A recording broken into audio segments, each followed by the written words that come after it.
ये वक्त की पुकार है, ये समय की मांग है और इसी समय की मांग को लेकर के आज हम यहाँ रैली कर रहे हैं। हमारे पत्रकारों ने पूछा कि आप शक्ति प्रदर्शन है, ये ताकत का प्रदर्शन है।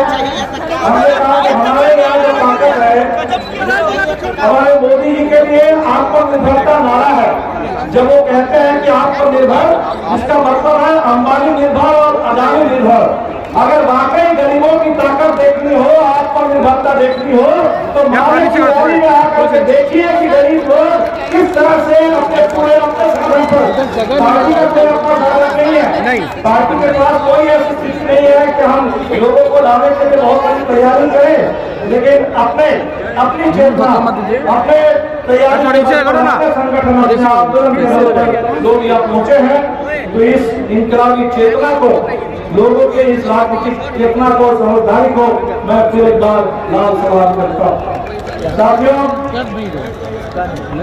आज जो हमने नारा दिया देश संकट में है और ये कहने की जरूरत नहीं, संकट चौतरफा है, संकट चौतरफा है और संकट से एक तरह से देख लिया, हर मोर्चे पर संकट है और इस संकट से अगर देश को बचाना है, यहाँ के बनाइए ना, देश को अगर इस संकट से बचाना है तो देश के जनता की ताकत, आंदोलन की ताकत, जिस ताकत ने देश को आजादी दिलाई थी, जनता की जिस एकता है और संघर्ष में, उसी तरह की एकता, उसी तरह की ताकत और उसी तरह का संघर्ष इसी के बल पर हम देश को बचा सकते हैं। और इसलिए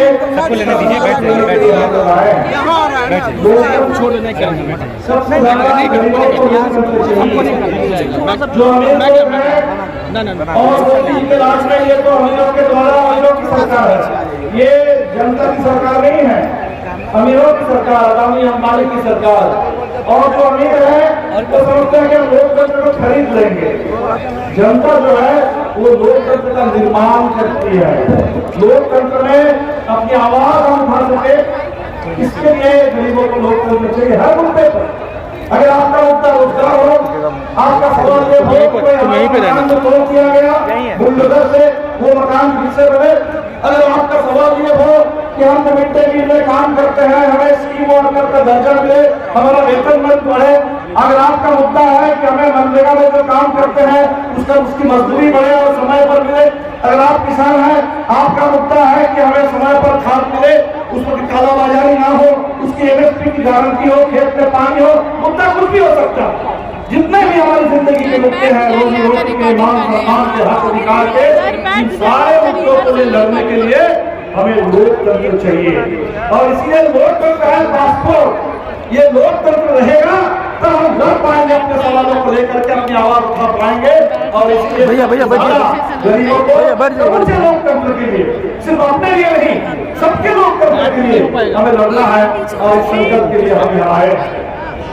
आज क्या स्थिति बना दिया है मोदी जी ने?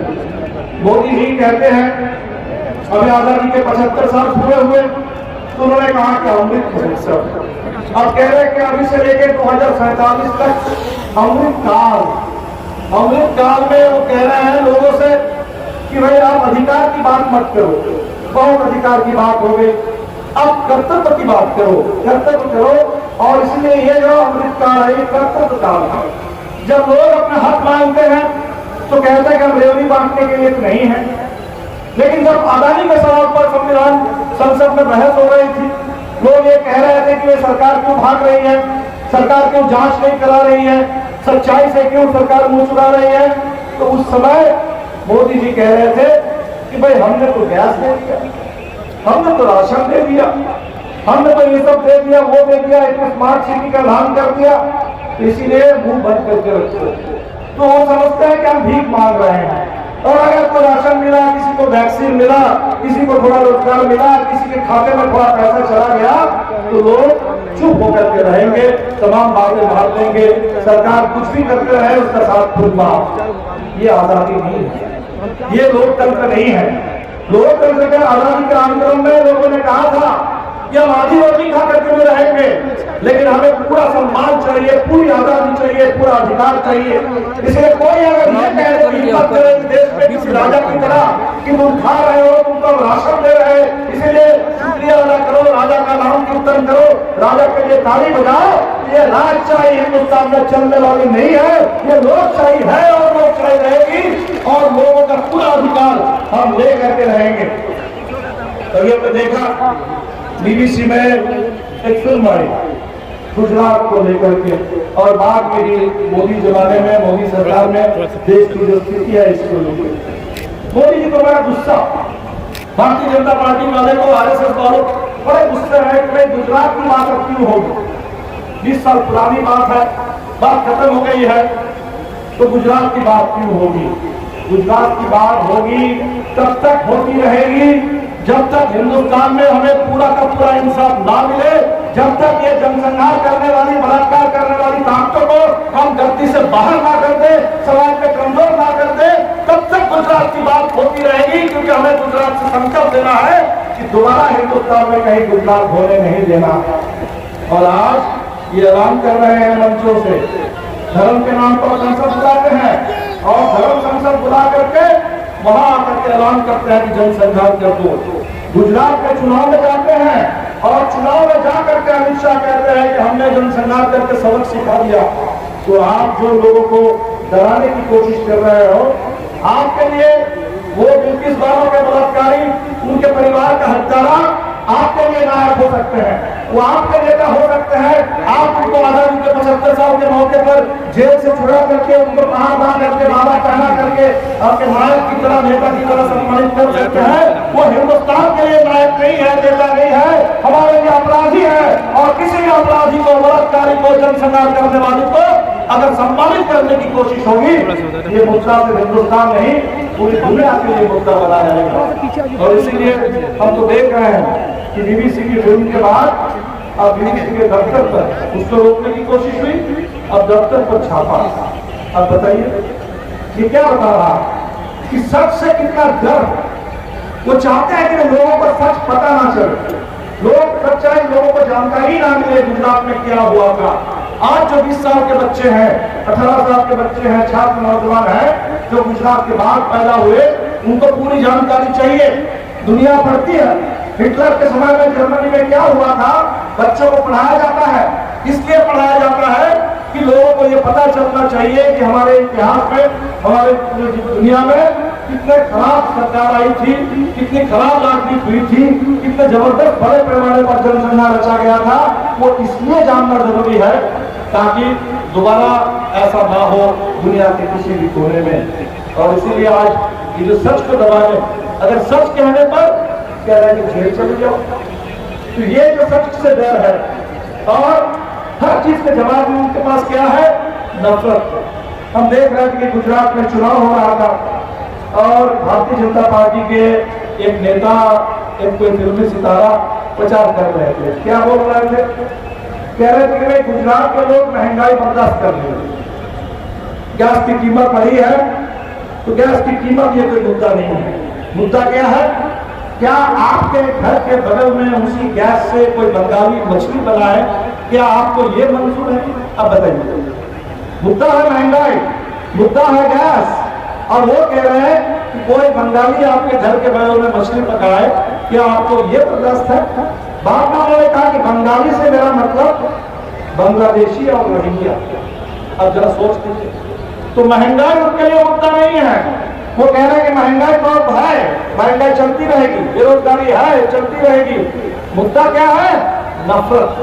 मुद्दा है नफरत, ताकि लोगों को बांटो, लोगों को बांटो, धर्म के आधार पर, भाषा के आधार पर लोगों को बांटो और बांट करके राज करो।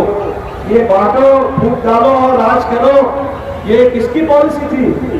ये अंग्रेजों की नीति थी। अंग्रेज राज करते थे इसी तरह, हिंदुस्तान को बांट करके, हिंदू और मुस्लिम ने बांट करके, और जब देश छोड़ के गए तो देश को बांट करके चले गए। तो ये बांटो और राज करो, नफरत फैलाओ और राज करो, ये लाठी गोली चलाओ और राज करो, जनसंहार करो और राज करो, ये अंग्रेजों का राज करने का तरीका था। और आज उसी रास्ते पर हमारे देश में भारतीय जनता पार्टी की सरकार चल रही है। हमें याद आता है भगत सिंह ने बहुत जबरदस्त बात कही थी आजादी के आंदोलन के दौर में। उन्होंने कहा कि आजादी का मतलब ये नहीं है कि गोरे अंग्रेज चले जाएंगे और उनकी जगह पर कोई भूरे अंग्रेज आ जाए। आज ये बात बिल्कुल समझ में आती है कि भूरे अंग्रेजों की जगह पर ये जो अडानी अंबानी वाले जो भूरे अंग्रेज जो आए हैं, ये जो आरएसएस वाले भूरे अंग्रेज आए हैं, जो अंग्रेज के घर पर राज करना चाहते हैं, लोकशाही को दबा करके, जो किसी भी सवाल पर सच बोलने पर यूएपीए लगा करके, सीडिशन कानून लगा करके, झूठे मुकदमे में फंसा करके लोगों को जेल में डाल देते हैं, जहां उनके जेल में फादर स्टैन स्वामी जैसे हमारे जो अभी द्रौपदी मुर्मू जी को मैं सुन रहा था, संविधान दिवस पर देश की राष्ट्रपति है, देश की राष्ट्रपति बोल रही थी, पर लिखित भाषण था, लिखित भाषण पढ़ने के बाद उन्होंने अपने से बोलना शुरू किया, और जब उन्होंने अपने से बोलना शुरू किया, मैंने सुना उन्होंने क्या कहा है। वो कह रहे थे कि भाई हम जब उड़ीसा में एक एमएलए थे और फिर हम झारखंड में गवर्नर थे, हम जेलों का दौरा किए, और जेलों में जब हम गए तो हमने देखा कि वर्षों वर्षों से आदिवासी जेल में वहां पड़े हुए हैं, उनको छुड़ाने वाला कोई नहीं है, वो उनका केस कोई नहीं देख रहा है। वर्षों से भारत के आदिवासी जेलों में प्रताड़ित हो रहे हैं। ये बहुत बड़ा सवाल है, इस पर कुछ किया जाना चाहिए। हमारे फादर स्टैन स्वामी क्या कह रहे थे, यही तो कह रहे थे कि वह आदिवासी जो जेल में बंद है, हम क्या कह रहे हैं, हम कह रहे हैं कि हमारे जो पूरे देश के राजनीतिक बंदी जो जेलों में बंद है, इनकी जेल से अविलंब रिहाई होनी चाहिए। तो राष्ट्रपति पूरी तक ये बात कहती है, लेकिन जब आप आंदोलन करेंगे, बोलेंगे, तो आपको फिर जेल में डाला जाएगा। और जेल में कभी फादर स्टैन स्वामी और बिहार की बात करें तो हमारे कांग्रेस शाहजहां जैसे साथियों का इसी जेल के अंदर रह करके आजीवन कारावास झेलते हुए निधन हो जाता है। तो साथियों, आज हम किसी को झेल रहे हैं। ये जो हम कह रहे हैं कि देश में फांसीवाद आ गया है, ये जो हम कह रहे हैं कि देश हिटलरशाही के रास्ते पर चल रहा है, ये बात क्या है। इसमें एक तरफ हम देखेंगे कि अमीरों का राज है, अमीरों का राज है। अभी एक रिपोर्ट आई और हमें पता चला कि कोविड के दौर में 2020 में, 2021 में, 2022 में, जिस दौर में हमारे पास हमारा रोजगार चला गया, हमारे प्रवासी मजदूर हजारों किलोमीटर वो कहां से पैदल चल करके आए। वो जो दरभंगा की बेटी ज्योति साइकिल में अपने पिता को बैठा करके वहां से दरभंगा ले आए गुड़गांव से, तो हमारे जब प्रवासी मजदूर इस तरह से पीड़ा झेल रहे थे, जो हमारा रोजगार चला जा रहा था, राशन नहीं है, इसी दौर में, इसी कोविड के दौर में इस देश के जो खरबपति है उनकी संख्या बढ़ी, और वो मामूली नहीं, 102 से बढ़कर के 166। अब समझ किस तरह से इनकी संख्या बढ़ी है। इसी दौर में आजादी की संपत्ति बढ़ी थी, जो संपत्ति अभी लगातार उसके खुलासा हुआ, किस तरह से लूटा है, किस तरह से झूठ बोला है, किस तरह से धोखाधड़ी की है, और ये धोखे की संपत्ति अब धीरे धीरे बाजार में वो खत्म हो रही है। तो ये जो पूरे दौर है, जिस दौर में आम लोगों के लिए रोजगार नहीं, भूखमरी है, आम लोगों के लिए किसी तरह की कोई सुरक्षा नहीं है, उसी दौर में हिंदुस्तान में अमीरों की ताकत और उनकी तादाद कुछ बड़ी है, जो सबसे बड़े सुपर रिच है, ये है मोदी सरकार।